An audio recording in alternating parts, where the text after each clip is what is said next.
أعوذ بالله السميع العليم من الشيطان الرجيم. ما يود الذين كفروا من أهل الكتاب ولا المشركين أن ينزل عليكم من خير من ربكم، والله يختص برحمته من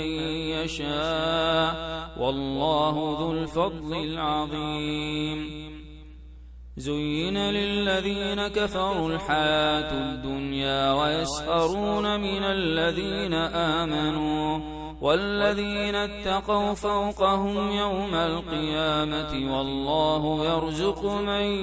يشاء بغير حساب، والله يرزق من يشاء بغير حساب، والله يرزق من يشاء بغير حساب. وقال لهم نبيهم إن الله قد بعث لكم طالوت ملكا، قالوا أنى يكون له الملك علينا ونحن أحق بالملك منه ولم يؤت سعة من المال، ولم يؤت سعة من المال، ولم يؤت سعة من المال، ولم يؤت سعة من المال. قال إن الله اصطفاه عليكم وزاده بسطة في العلم والجسم، والله يؤتي ملكه من يشاء، والله واسع عليم. زين للناس حب الشهوات من النساء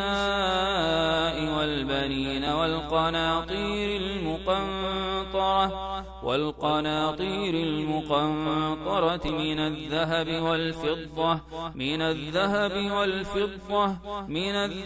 والفضة والخيل المسومة والأنعام والحرث، ذلك متاع الحياة الدنيا، والله عنده حسن المآب. قل اللهم مالك الملك تؤتي الملك من تشاء وتنزع الملك ممن تشاء، وتعز من تشاء وتذل من تشاء، بيدك الخير إنك على كل شيء قدير. ولا تتمنوا ما فضل الله به بعضكم على بعض، للرجال نصيب مما اكتسبوا، وللنساء نصيب مما اكتسب، واسألوا الله من فضله إن الله كان بكل شيء عليما. ولا تقتلوا أولادكم من إملاق، نحن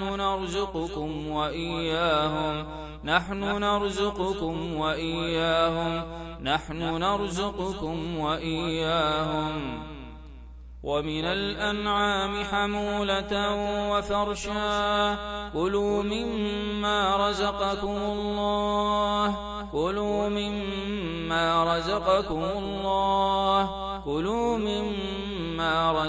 الله، ولا تتبعوا خطوات الشيطان إنه لكم عدو مبين. واذكروا إذ أنتم قليل مستضعفون في الأرض تخافون أن يتخطفكم الناس فآواكم وأيدكم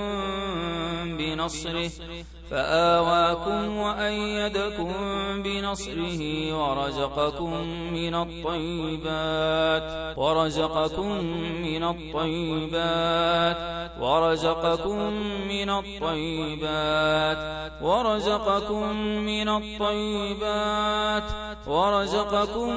الطيبات لعلكم تشكرون. وإن خفتم عيلة فسوف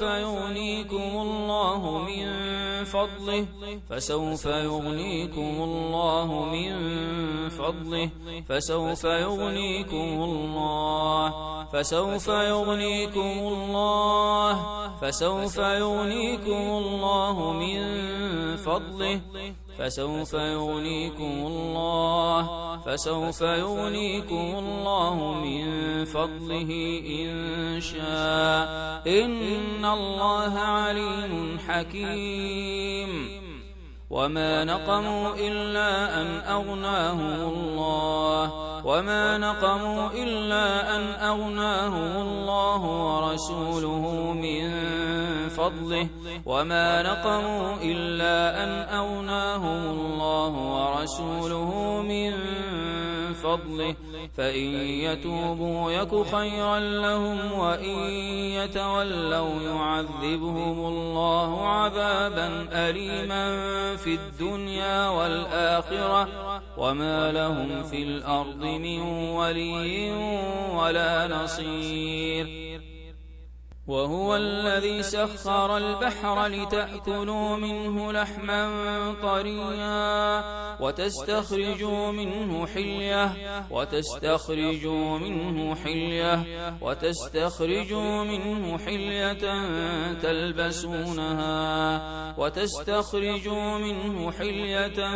تلبسونها وترى الفلك مواخر فيه ولتبتغوا من فضله ولعلكم تشكرون ولتبتغوا من فضله ولعلكم تشكرون قال يا قوم أرأيتم إن كنت على بينة من ربي ورزقني منه رزقا حسنا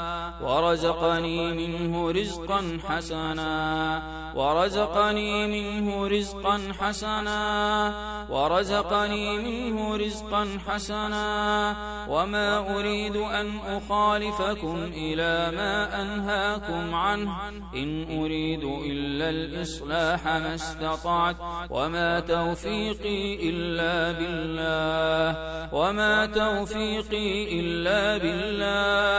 وما توفيقي إلا بالله عليه توكلت وإليه أنيب قل من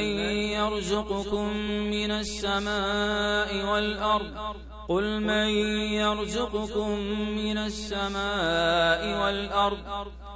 من يرزقكم من السماء والأرض أم من يملك السمع والأبصار ومن يخرج الحي من الميت ويخرج الميت من الحي ومن يدبر الأمر فسيقولون الله فقل أفلا تتقون ولقد بوأنا بني إسرائيل مبوأ صدق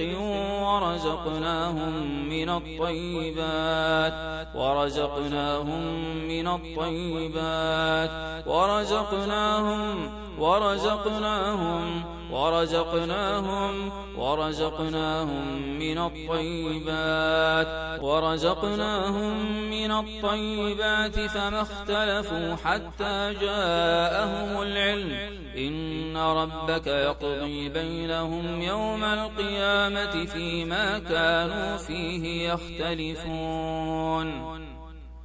الله يبسط الرزق لمن يشاء ويقدر وفرحوا بالحياة الدنيا وما الحياة الدنيا في الآخرة إلا متاع والله فضل بعضكم على بعض في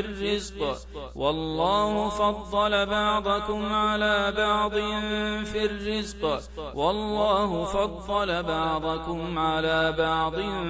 في الرزق فما الذين فضلوا براد رزقهم على ما ملكت أيمانهم فهم فيه سواء أفبنعمة الله يجحدون والله جعل لكم من أنفسكم أزواجا وجعل لكم من أزواجكم بنين وحفدة ورزقكم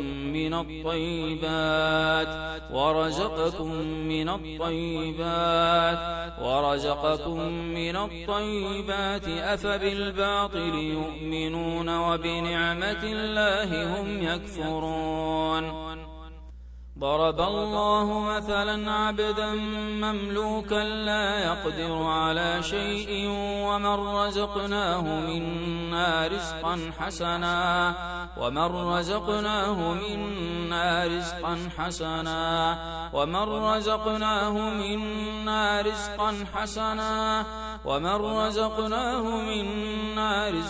حسنا فهو ينفق منه سرا وجهرا هل يستوون؟ الحمد لله بل أكثرهم لا يعلمون. فكلوا مما رزقكم الله حلالا طيبا فكلوا مما رزقكم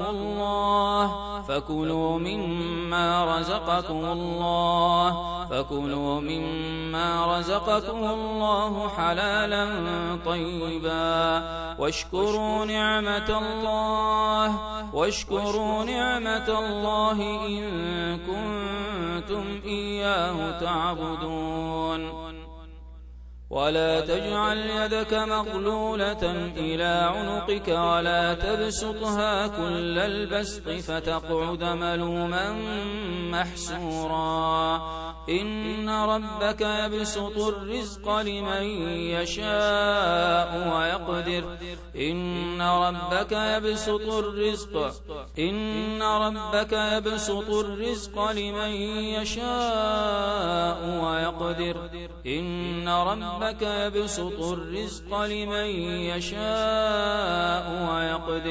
إنه كان بعباده خبيرا بصيرا. ولقد كرمنا بني آدم وحملناهم في البر والبحر ورزقناهم من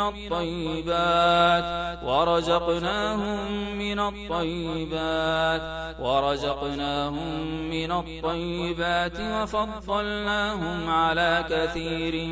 ممن خلقنا تفضيلا. المال والبنون زينة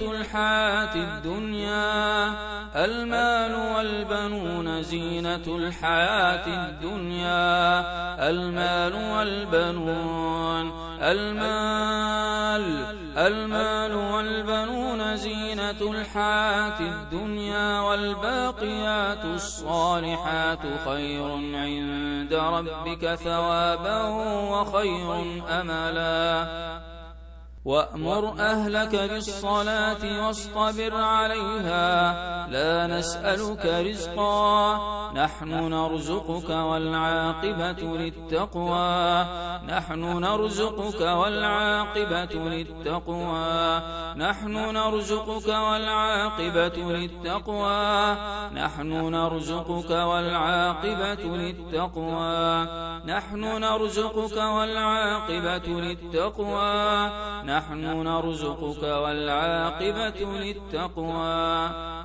والذين هاجروا في سبيل الله ثم قتلوا أو ماتوا ليرزقنهم الله رزقا حسنا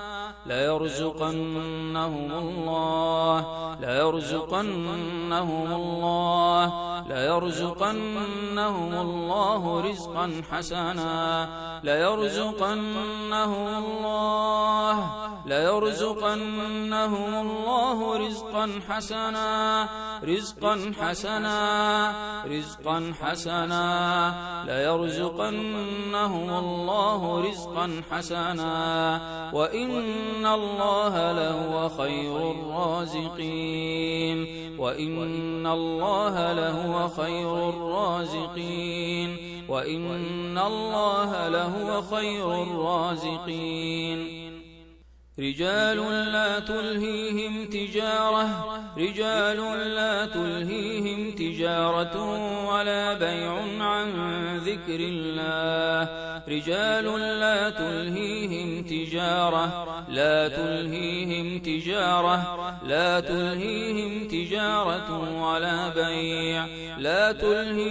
تجارة ولا بيع عن ذكر الله وإقام الصلاة وإيتاء الزكاة يخافون يوما تتقلب فيه القلوب والأبصار ليجزيهم الله أحسن ما عملوا ويزيدهم من فضله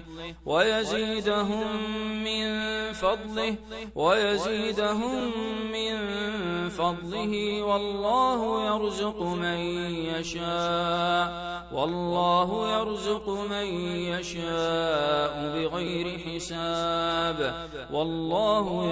من يشاء بغير حساب. أولم نمكن لهم حرما آمنا يجبى إليه ثمرات كل شيء رزقا من لدنا يجبى إليه ثمرات كل شيء رزقا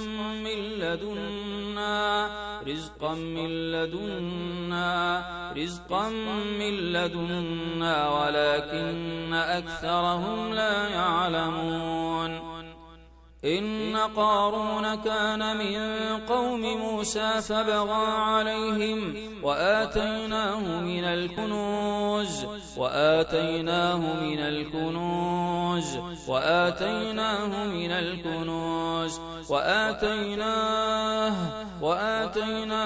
الكنوز ما إن مفاتحه لتنوء بالعصبة أولي القوة إذ قال له قومه لا تفرح إن الله لا يحب الفرحين. فلما جاء سليمان قال أتمدونني بمال فما آتاني الله خير مما آتاكم بل أنتم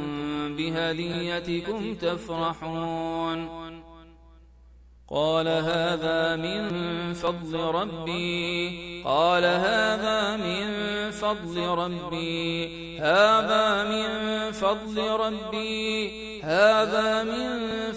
ربي ليبلوني أأشكر أم أكفر ومن شكر فإنما يشكر لنفسه ومن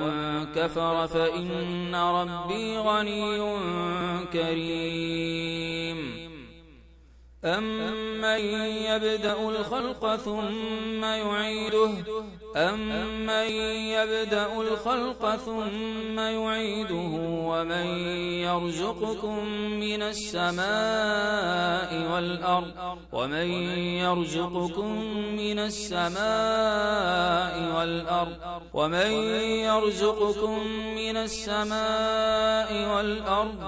ومن يرزقكم من السماء والأرض أإله مع الله قل هاتوا برهانكم إن كنتم صادقين. إنما تعبدون من دون الله أوثانا وتخلقون إفكا إن الذين تعبدون من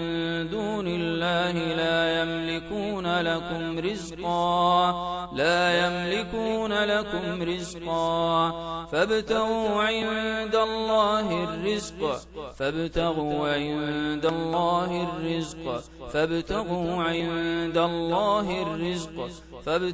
عند الله الرزق واعبدوه واشكروا له إليه ترجعون.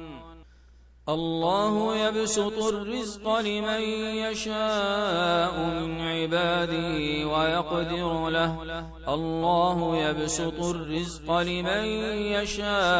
من عباده ويقدر له إن الله بكل شيء عليم. وكأين من دابة دابة لا تحمل رزقها الله يرزقها وإياكم الله يرزقها وإياكم الله يرزقها الله يرزقها الله يرزقها الله يرزقها وإياكم وهو السميع العليم. أولم يروا أن الله يبسط الرزق لمن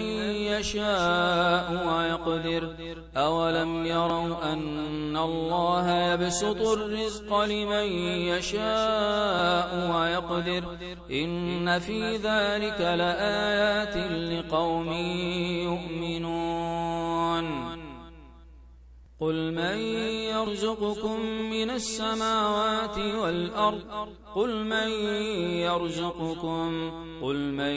يرزقكم من السماوات والأرض قل الله وإنا أو إياكم لعلى هدى أو في ضلال مبين. قل إن ربي يبسط الرزق لمن يشاء ويقدر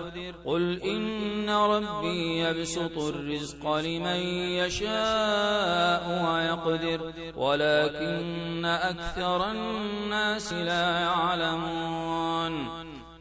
قل إن ربي يبسط الرزق لمن يشاء من عباده ويقدر له وما أنفقتم من شيء فهو يخلفه وهو خير الرازقين.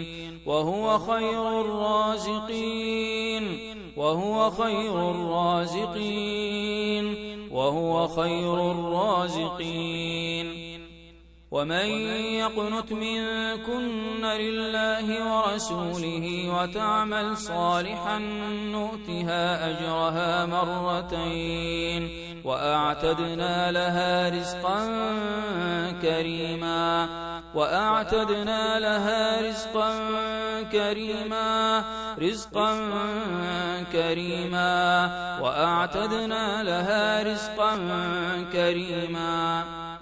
هو الذي يريكم آياته وينزل لكم من السماء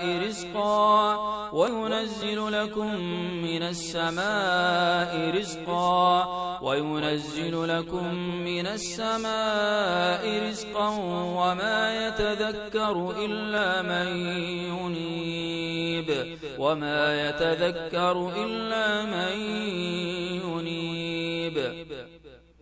الله الذي جعل لكم الأرض قرارا والسماء بناء وصوركم فأحسن صوركم ورزقكم من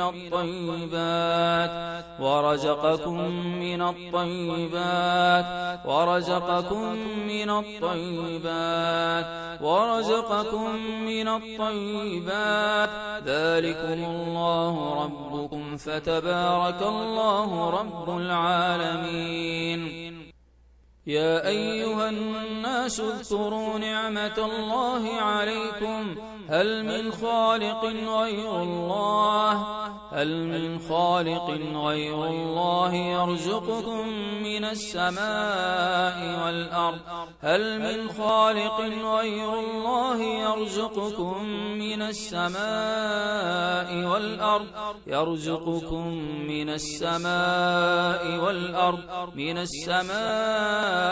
والأرض لا إله إلا هو فأنى تؤفكون. أولم يعلموا أن الله يبسط الرزق لمن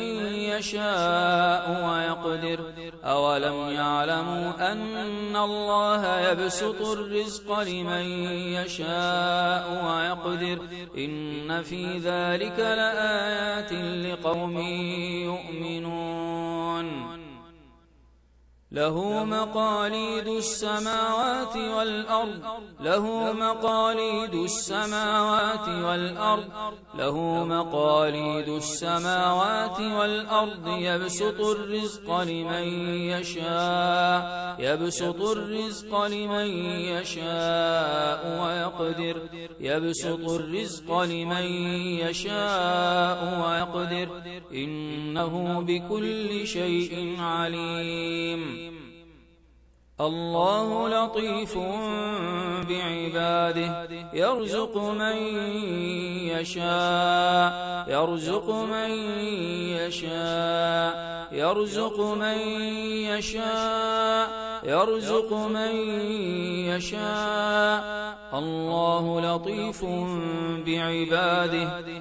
الله لطيف بعباده يرزق من يشاء وهو القوي العزيز يرزق من يشاء وهو القوي العزيز يرزق من يشاء وهو القوي العزيز ولو بسط الله الرزق لعباده لبغوا في الأرض ولكن ينزل بقدر ما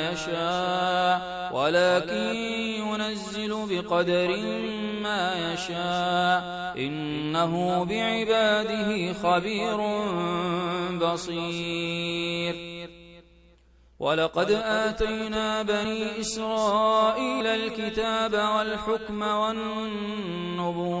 ورزقناهم من الطيبات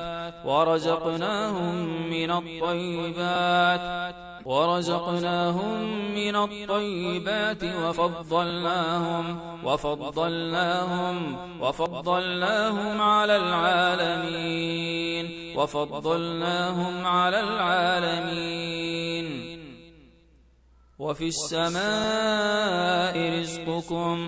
السماء رزقكم وما توعدون فورب السماء والأرض إنه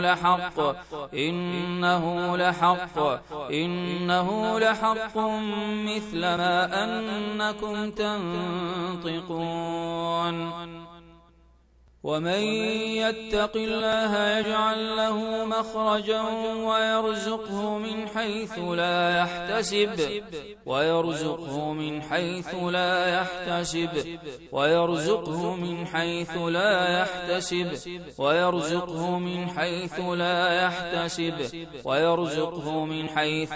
يحتسب ومن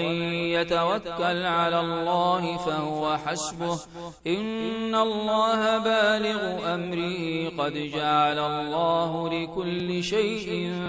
قدرا ومن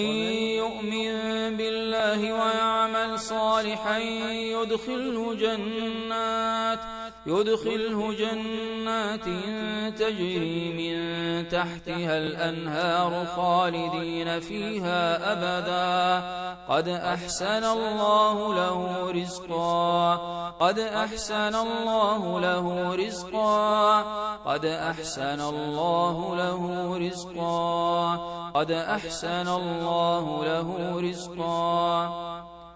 هو الذي جعل لكم الأرض ذلولا فامشوا في مناكبها وكلوا من رزقه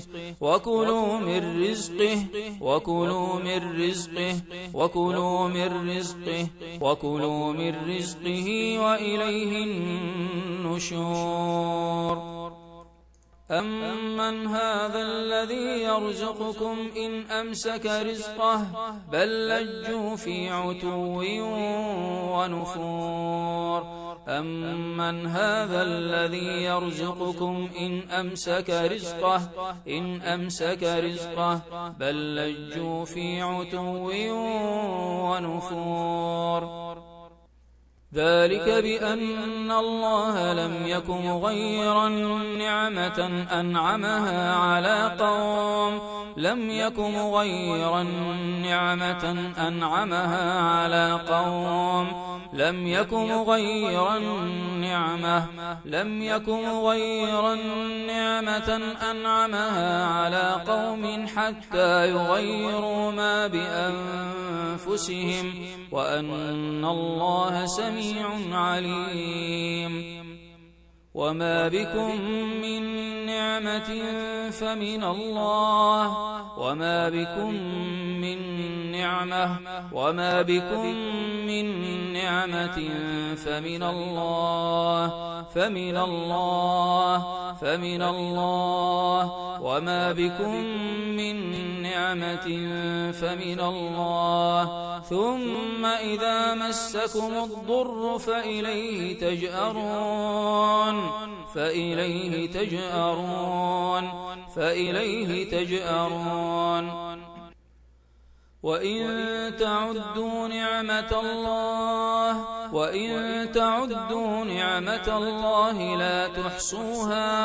وإن تعدوا نعمة الله لا تحصوها إن الله لغفور رحيم وضرب الله مثلا قرية كانت آمنة مطمئنة يأتيها رزقها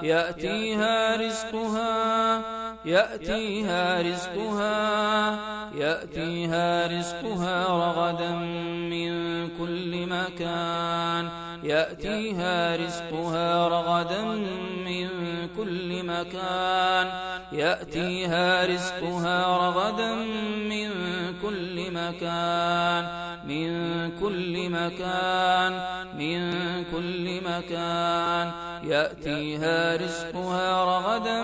من كل مكان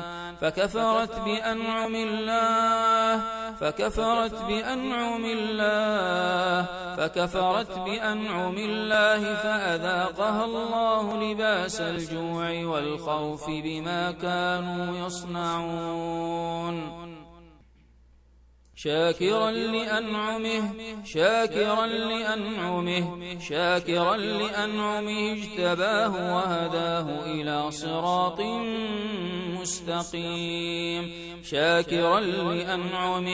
شاكرا لأنعمه اجتباه وهداه إلى صراط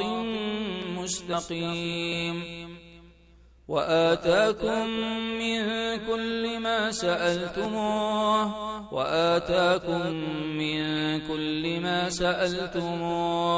من كل ما سألتموه وإن تعدوا نعمة الله لا تحصوها إن الإنسان لظلوم كفار فتبسم ضاحكا من قولها وقال رب أوزعني أن أشكر نعمتك التي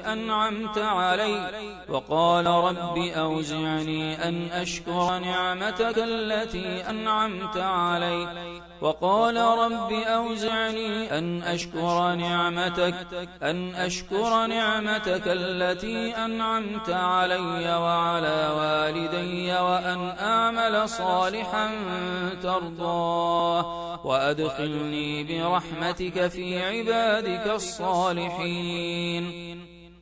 ألم تروا أن الله سخر لكم ما في السماوات وما في الأرض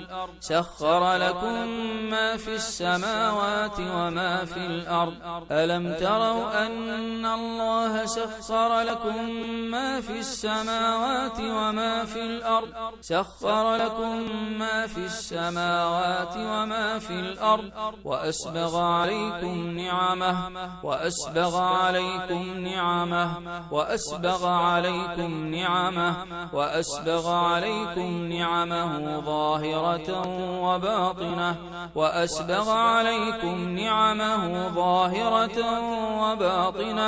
وأسبغ عليكم نعمه ظاهرة وباطنة ومن الناس من يجادل في الله بغير علم ولا هدى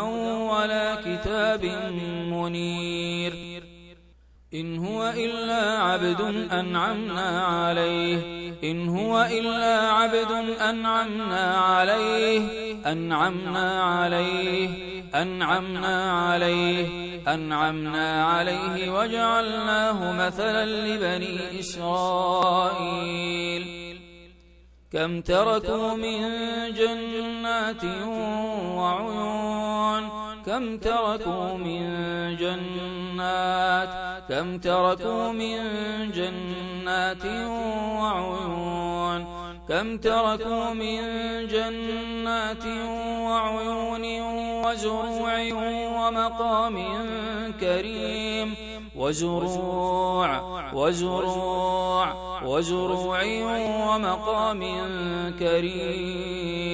ومقام كريم ونعمة كانوا فيها فاكهين ونعمة كانوا فيها فاكهين كذلك وأورثناها قوما آخرين نعمة من عندنا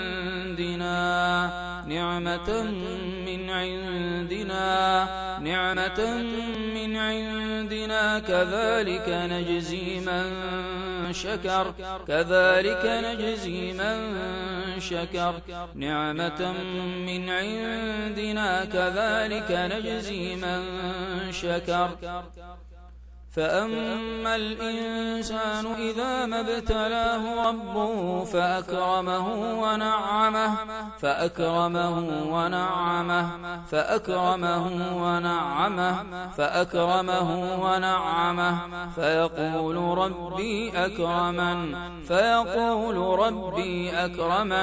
فيقول ربي أكرمن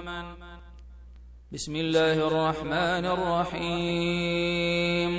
والضحى والليل إذا سجى ما ودعك ربك وما قلى وللآخرة خير لك من الأولى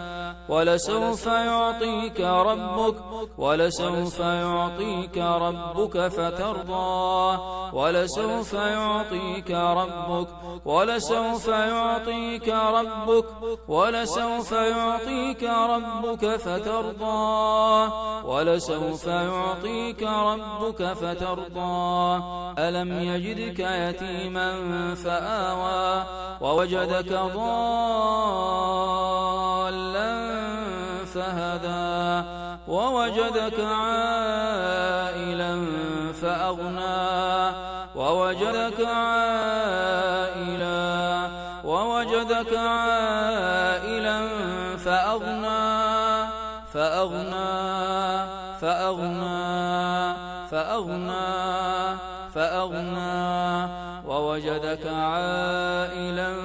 فأغنى فأما اليتيم فلا تقهر وأما السائل فلا تنهر وأما بنعمة ربك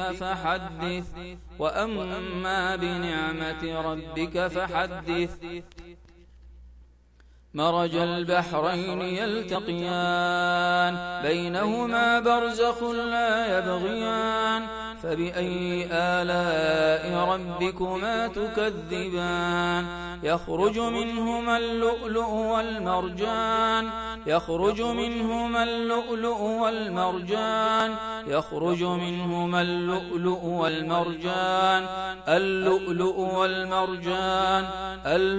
والمرجان فبأي آلاء ربكما تكذبان وجعلت له مالا ممدودا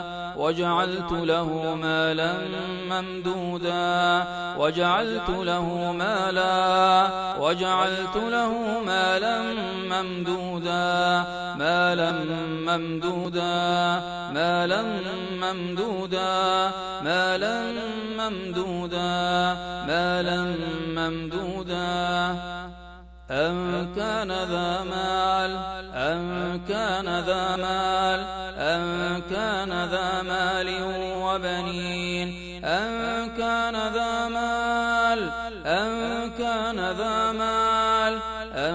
كان كان ذا مال وبنين ما أغنى عنه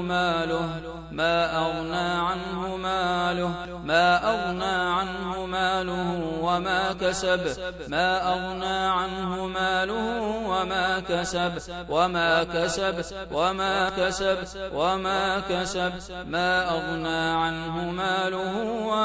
كسب. وكذلك مكنا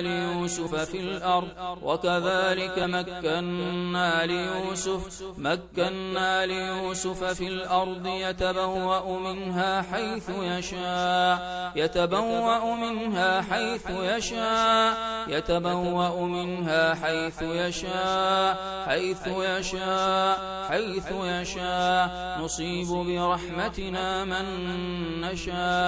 نصيب برحمتنا من نشاء ولا نضيع أجر المحسنين. واضرب لهم مثل الرجلين جعلنا لأحدهما جنتين من أعناب وحففناهما بنخل وجعلنا بينهما زرعا كلتا الجنتين آتت أكلها ولم تظلم منه شيئا وفجرنا خلالهما نهرا وكان له ثمر فقال لصاحبه وهو يحاوره أنا أكثر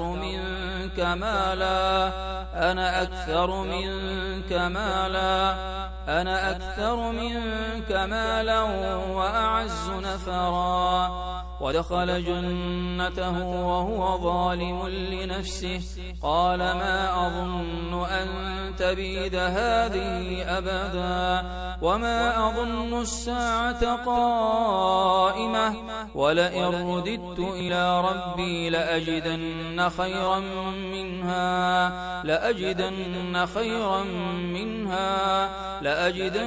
خيرا منها منقلبا. قال له صاحبه وهو يحاوره أكفرت بالذي خلقك من تراب ثم من نطفة ثم سواك رجلا لكن هو الله ربي ولا أشرك بربي أحدا. ولولا إذ دخلت جنتك قلت ما شاء الله لا قوة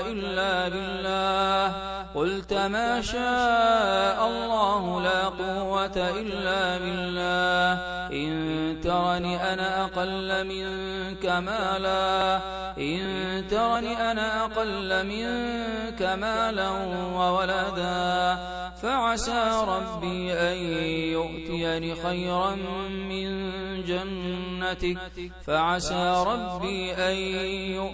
خيرا من جنتك ويرسل عليها حسبانا من السماء فتصبح صعيدا زلقا. الذي جمع مالا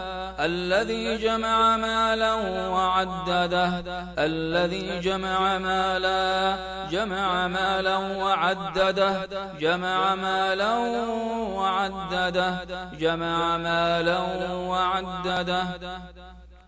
وجاءت سيارة فأرسلوا واردهم فأدلى دلوه قال يا بشرى هذا غلام وأسروه بضاعة والله عليم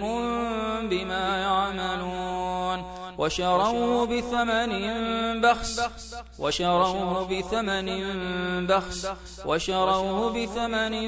بخس دراهم معدودة وكانوا فيه من الزاهدين. يا أيها الذين آمنوا إذا تداينتم بدين إلى أجل مسمى فاكتبوه وليكتب بينكم كاتب بالعدل ولا يأب كاتب أن يكتب كما علمه الله فليكتب وليملل الذي عليه الحق وليتق الله ربه ولا يبخس منه شيئا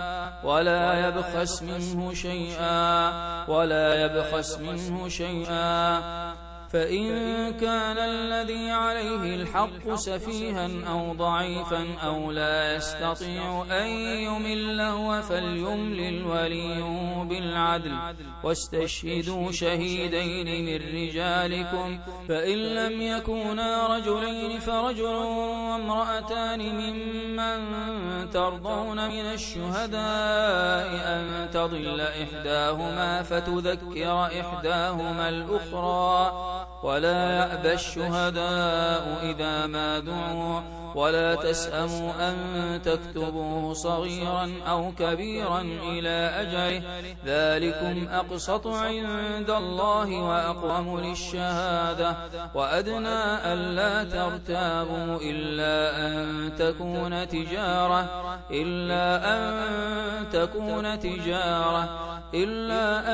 تكون تجارة حاضرة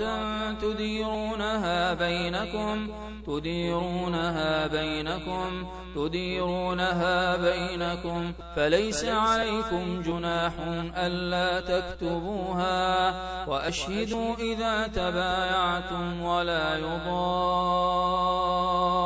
كاتب ولا شهيد وإن تفعلوا فإنه فسوق بكم واتقوا الله ويعلمكم الله والله بكل شيء عليم يا أيها الذين آمنوا لا تأكلوا أموالكم بينكم بالباطل إلا أن تكون تجارة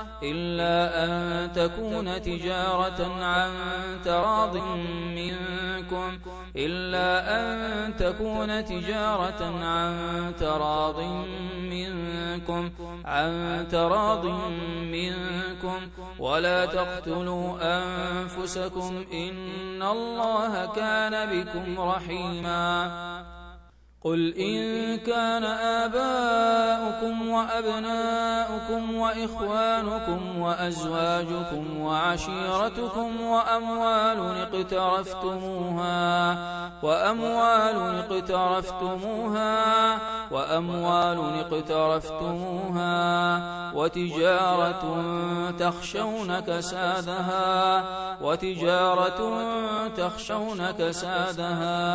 وتجارة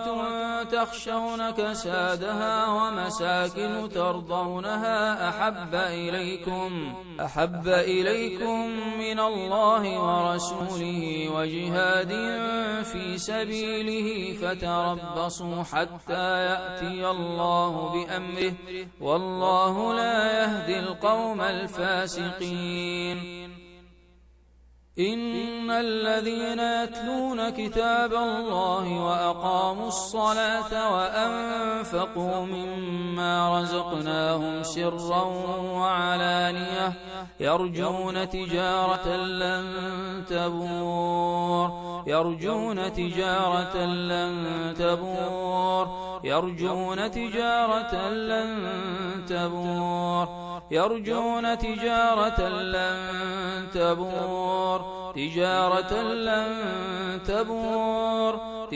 لن تبور وإذا رأوا تجارة أو لهوا انفضوا إليها